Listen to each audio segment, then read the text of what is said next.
Bonjour, bonjour, cher peuple gabonais. Il est présentement 9h04 ici à Blois-Chambord.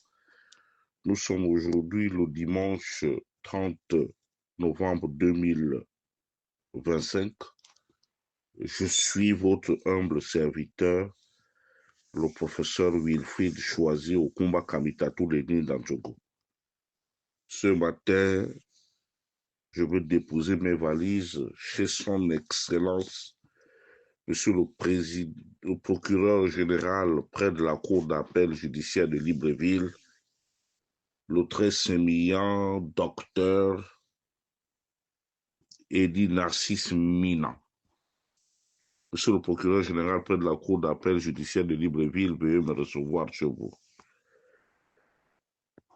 Excellence, monsieur le procureur, cela fait bientôt 15 jours que les Gabonais attendent avec impatience la comparution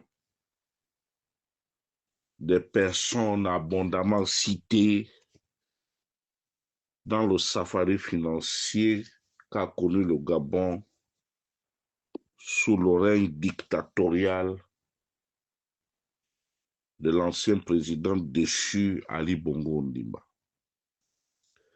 Monsieur le procureur général près de la cour d'appel judiciaire de Libreville, les informations en ma possession me font pâlir, notamment dans le secteur du tourisme.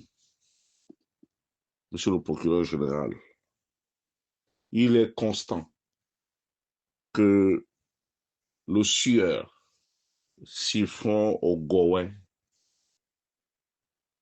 a, de manière délibérée, soustrait au préjudice de l'État des sommes importantes allouées pour la diversification de notre économie, notamment en matière de tourisme.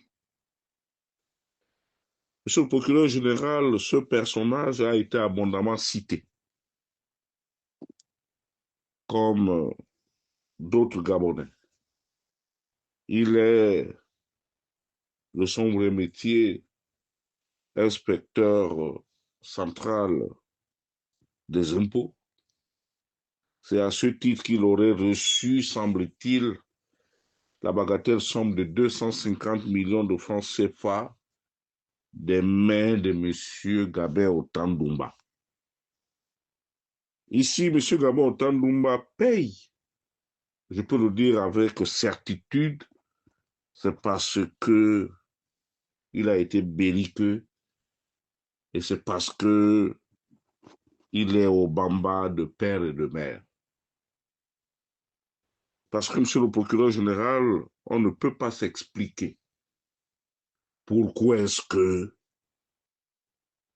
les receleurs, notamment Essingon la pensée qui est francophone, vous, puisque nous sommes dans une république tribalisée à outrance, ces gens ne sont pas inquiétés, monsieur le procureur général. On ne peut pas instituer dans un pays qui se relève des tortures financières en imposant aux uns aux autres une gestion tribale de notre justice, monsieur le procureur général. Vous devez vous ressaisir et je pense que la semaine prochaine devrait être une semaine importante où les Gabonais peuvent enfin voir arrêter les auteurs du safari financier. Monsieur le procureur, il faut aller vite. Monsieur le procureur général, vous devez aller vite. Les informations à ma possession laissent entendre que l'un des fossoyeurs, celui qui sortait l'argent à foison, aujourd'hui est pressenti pour être le prochain directeur de cabinet de son Excellence, Monsieur Brice Clotaire Oligui-Nguema, le président de la République, le chef de l'État, chef du gouvernement, chef suprême des armées et président du Conseil supérieur de la magistrature.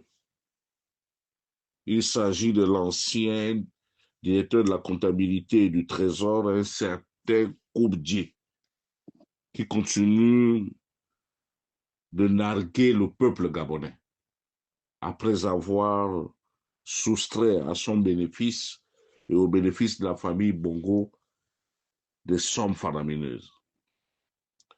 Monsieur le procureur général près de la Cour d'appel judiciaire de Libreville, nous ne comprenons pas pourquoi est-ce que le vice-président du gouvernement, bien qu'étant Téké de Ngouni, ce monsieur est à la tête d'une banque de blanchiment de capitaux depuis près de 40 ans. Il continue, malgré ça, à narguer le peuple souverain. Sommes-nous encore dans un état juste où la justice est là pour réparer les torts, où nous sommes là dans une espèce de Gestapo installée sous forme de 5e République? Vous avez l'obligation de me répondre, qu'il vous plaise, sous week-end, parce que je vais de plus en plus être bavard. Monsieur le procureur général, vous avez été reçu il y a quelques semaines par Monsieur le Président de la République, qui vous instruisait pour pouvoir les forces de l'ordre, le parquet et autres, à tout faire pour faire reculer la corruption et le vol à outrance des deniers publics dans notre pays. Les audits, jusque-là, n'ont certainement pas débuté. Et pendant ce temps, les Gabonais boivent du noir, monsieur le procureur général. On va où? On fait comment? À quand la levée de l'immunité parlementaire de certains qui ont cru bon d'aller se cacher au Parlement? Monsieur le procureur général près de la Cour judiciaire de Libreville. Je préfère m'arrêter là ce matin, la suite dans la journée. Je vous remercie.